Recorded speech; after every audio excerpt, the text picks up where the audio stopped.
UPPCL की typing से related कुछ कॉमन डाउट्स कन्फ्यूजन कैंडिडेट्स के माइंड में रहते हैं। आज हम उन्हीं के बारे में बात करेंगे। तो सबसे पहला डाउट ये रहता है कि टाइपिंग हिंदी में होगी या इंग्लिश में।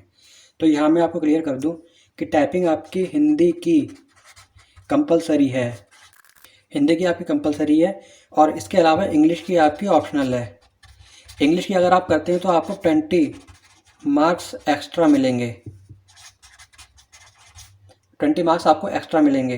तो जो अगर इसका मतलब ये हुआ कि अगर आपको इंग्लिश की टाइपिंग आती है तो आप बहुत सारे कैंडिडेट्स को वैसे ही पीछे कर देंगे और आपका सिलेक्शन लगभग पक्का ही हो जाएगा इसमें। और हिंदी में क्या है, हिंदी तो आपको निकालना ही निकालना। अगर हिंदी में आप डिस्क्वालीफाई होगे तो इंग्लिश का कोई मतलब ही नहीं है। नेक्स्ट आपका कन्फ्यूज़न है कि टाइपिंग ऑनलाइन होगी या ऑफलाइन। तो यहाँ मैं आपको बता दूँ कि टाइपिंग आपकी ऑनलाइन होगी। ऑनलाइन से मतलब है कि मान लीजिए ये कंप्यूटर स्क्रीन है और इसमें ऊपर की तरफ पैराग्राफ, इतने पार्ट में पैराग्राफ लिख करके आएगा, पैराग्राफ दिया होगा। इसी को देख करके आपको नीचे एक स्पेस दिया होगा, उस स्पेस में आपका टाइपिंग करनी है। यहाँ आपका कीबोर्ड रहेगा, इस पैराग्राफ के अकॉर्डिंग आपको कीबोर्ड से टाइप करना है और इसमें सब कुछ आपका टाइप होता आएगा। नेक्स्ट आपका डाउट हो सकता है कि टाइपिंग टाइम कितना रहेगा और स्पीड कितनी मांगी है। तो हिंदी के लिए टाइपिंग टाइम और इंग्लिश के लिए टाइपिंग टाइम दोनों के लिए ही 5 मिनट्स है। 5 मिनट। अब क्या है कि 5 मिनट में हिंदी में चाहिए आपको स्पीड मिनिमम 30 की।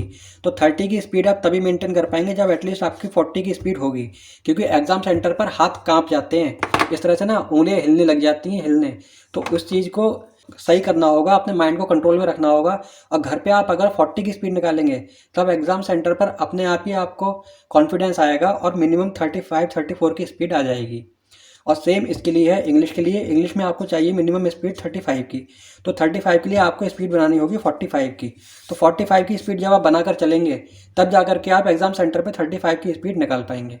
तो ये बहुत ही ज़्यादा इंपॉर्टेंट है, इस चीज़ को आपको अपने माइंड में रखना पड़ेगा कि घर पे अगर आप कर रहे हैं तो बिना किसी टेंशन की टाइपिंग करते हैं तो उस समय पे एटलीस्ट आपको 40 की स्पीड निकाल के चलना है। मिनिमम 40 या 45 की स्पीड इंग्लिश में, और हिंदी में 40 की। तब जाकर के एग्ज़ाम सेंटर पर 30 की स्पीड आ पाती है। नेक्स्ट आपका डाउट है कि हिंदी में फ़ॉन्ट कौन सा यूज़ करेंगे। तो हिंदी में फ़ॉन्ट आता है कुर्तीदेव। कुर्तीदेव में 010 फ़ॉन्ट दिया होता है, इसकी आपको प्रैक्टिस करनी है। इसी पर टाइपिंग होती है हिंदी की। दूसरा है कि यूज़ ऑफ बैक स्पेस, मतलब बैक स्पेस का यूज़ आप कर सकते हैं कि नहीं कर सकते हैं। तो बैक स्पेस का यूज़ आप बिल्कुल कर सकते हैं, लेकिन अगर आपने एक बार स्पेस बार दे दिया, स्पेस अगर आप दे दिया तो आप बैक उस पर वर्ड पे नहीं जा पाएंगे, और अगर आप जाएंगे भी तो अपना टाइम वेस्ट करेंगे। इससे बेहतर यही है अगर एक बार आपने स्पेस बार दबा दिया तो आप आगे की ही टाइपिंग पर ध्यान दें, बिल्कुल भी पीछे लौट कर ना आए। बैक स्पेस से हमेशा टाइम वेस्ट होता है और स्पीड कम होती है। तो बैक स्पेस का यूज जितना हो सके उतना कम ही करें।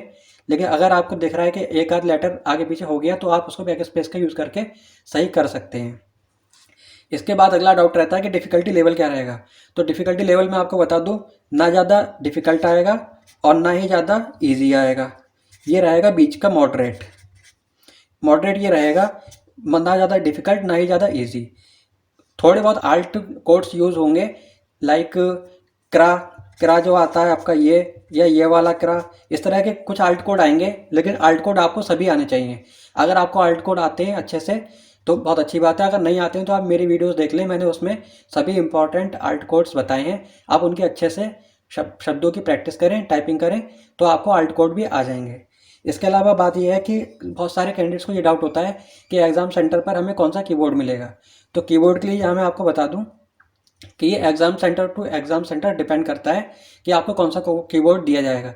लेकिन अगर आपको टाइपिंग करनी आती है, आपकी स्पीड अच्छी खासी है, तो आपको इस बात से कोई फ़र्क नहीं पड़ेगा कि आप कौन सा कीबोर्ड यूज़ कर रहे हैं। यहाँ मैं आपको बता दूँ कि मैं जब अपने लिए प्रैक्टिस कर रहा था तब मैंने 3 कीबोर्ड लिए थे। एक डेल का कीबोर्ड, एक एचपी का कीबोर्ड और एक ये प्रोडॉट का कीबोर्ड, इस तरह का प्रोडॉट का कीबोर्ड। तो मैंने 3 कीबोर्ड पर प्रैक्टिस की और इसमें ज़्यादा फ़र्क नहीं होता है, बस केवल इतना फ़र्क होता है कि ये वाली जो की होती है ये किसी में बैक स्पेस ज़्यादा बड़ा दिया होता है और ये वाली की यहाँ पर दी होती है, यानी कि एंटर छोटा दिया होता है और ये वाली की यहाँ पर दी होती है। बस इतना ही डिफरेंस रहता है और कोई डिफरेंस नहीं रहता है इसके अलावा। तो अगर आप प्रैक्टिस करेंगे और प्रैक्टिस करने पर आप एक बार ज़रूर कीबोर्ड चेंज करके देख लें, उससे ये होगा कि आपको भी कॉन्फिडेंस आ जाएगा कि कीबोर्ड चेंज होने से कोई ज़्यादा प्रॉब्लम नहीं आती है। टाइपिंग से रिलेटेड इंपॉर्टेंट इन्फॉर्मेशन मैं आपको देता रहूँगा। अगर आपको वीडियो अच्छी लगी हो तो चैनल को सब्सक्राइब कर लें। मिलेंगे अगली वीडियो में। धन्यवाद।